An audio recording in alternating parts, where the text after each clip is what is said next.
back to Double Down University. I'm back with you guys with another soccer video. We're back attacking the books. We have the absolute banger for the end of the day at the Euros. We have Spain going up against Italy. Spain is one of the top favorites to win the tournament, as well as Italy is the previous winner. So this should be a great matchup. I didn't want to go too heavy on the prop side of things or the prop market side of things because I really wanted to enjoy this and watch this as a fan, as this is the last game of the day. But I wanted to kind of make it simple and easy, especially for our little correlated parlay that we have. I'm not into big odds parlays to, put $20 to win 5,000 because those things don't have chances to hit. I'm more into long-term profitability, and what that is basically everything has to be correlated. And you can go a little like heavy on let's say you get players to take certain shots, but I don't want to put players in this as well because it is the Euros and players do get randomly subbed. Like yesterday, I think Brozovic got subbed at halftime, I want to say, which he never does for Croatia. So it's just freak things like that can happen. It can screw up your whole, your whole parlay or whatever. So I just want to make this short and simple. So we have over 5.5 corners. So if both teams get 3 corners, we cash that portion of the parlay, and then also over 1.5, and that is my safety blanket for not having both teams to score. So over 1.5 could cover for if Spain gets 2 or if Italy gets 2, or if both teams score, we cash that portion as well. So that is a good price at minus 168. So I like that as well. And then also another singles wager that I have is Spain to get 14 or more shot. Now, as you can see here, you can't combine that with the parlay that we have. So that is pretty much strictly just a straight bet. You just play it by itself. So yeah, Spain to get 14 or more shots because I do expect them to dominate possession, and I do think Italy will kind of be forced to sit back and try to have to hit them on the counterattack. And one thing that I've noticed about Spain is that they are susceptible to counterattacks, and this is the team that has the pace and the quality to be able to beat them on the counterattack because Croatia, they weren't able to do that because they don't have the pace out wide on their wingers. Croatia's an older team, so they like to, they like to be more organized and, try to break you down that way. But it's just they didn't have the athletes to be able to beat them on the counterattacks. And I do think that Italy has those capabilities with Scamacca, Chiesa, you got Pellegrini, you got Fertizi out wide as well. And then also another thing to note is that Spain is a really good counter-pressing team.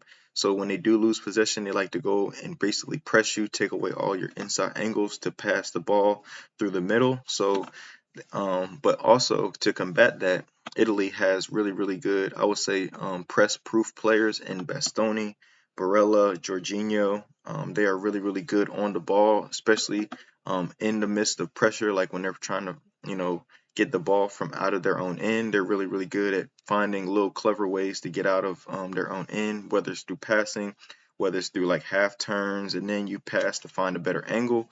They're really good at that as well. And then also one thing that I noticed about Italy is that when they are attacking, they like to push their wingbacks or invert their wingbacks. So what that means is when they go to push forward into Spain's half, they like to bring DeMarco and Di Lorenzo and kind of invert them inside. So kind of like where Barella and Jorginho is, imagine them playing in those positions and Barella and Jorginho playing a little bit further up the pitch and kind of filling in these gaps between Pellegrini, Fertizi, and Chiesa. So imagine these two move up forward where my cursor is, and then also have DeMarco and Di Lorenzo kind of play in these areas where Jorginho and Barella is, but imagine that move forward into the attacking half. They like to do that because it also creates overloads on either side where they can kind of pass into like this little passing triangle of 3, as you can see with the Di Lorenzo, Fertizi, and Jorginho. And then also you can add in Pellegrini, in that area as well. So they like to create these passing triangle overloads on the wings, and that is something that Spain will probably struggle with a little bit with, the likes of Carvajal and Cucurella, who are pretty good defenders, but they're not great defenders. Nobody on their back line, Spain or Italy for that instance, are like great defenders. But the one thing about Italians are they are one of the most technically sound teams, on the planet, because just in their league, everything is so technical, the style of play, and they just prioritize defending.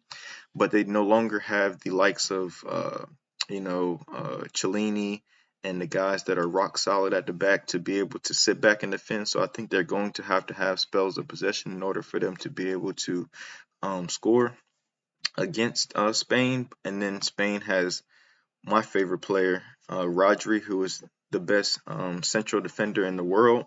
He can do pretty much anything, and he's going to be the quarterback of their whole offensive setup and kind of facilitate the ball to everybody, whether it's the likes of Williams, Yamal, and Morata. I think with them getting Williams and Yamal into the lineup, I think that bodes well for Spain because they are athletes and they do attract corners. That's one thing that I notice is that when you have pace players on the wings that are fast, that are really, really quick, they induce the other team to be able to just clear the ball off the line and kind of create corner chances. That's why it comes in why I have the over 5.5 corners, because I do expect both teams to go up and down, and then also to be defensively sound where they can settle for corners where they set up their defense and kind of stop them from scoring off of a set piece as well. And then I also could see them, one team getting one corner and then the other team heads the ball away for another corner, so you get another free corner off of that as well. So that is my play for today for the Spain versus the Italy game, and I'll go back over it. Our little two-leg parlay of over 5.5 corners, total corners, not team total, just total corners in the match, and then also over 1.5 goals in the game. And then also as our single bet for this match as well is Spain to have 14 or more shots. So I appreciate you guys. Please like, comment, and subscribe, and I'll see you guys next time.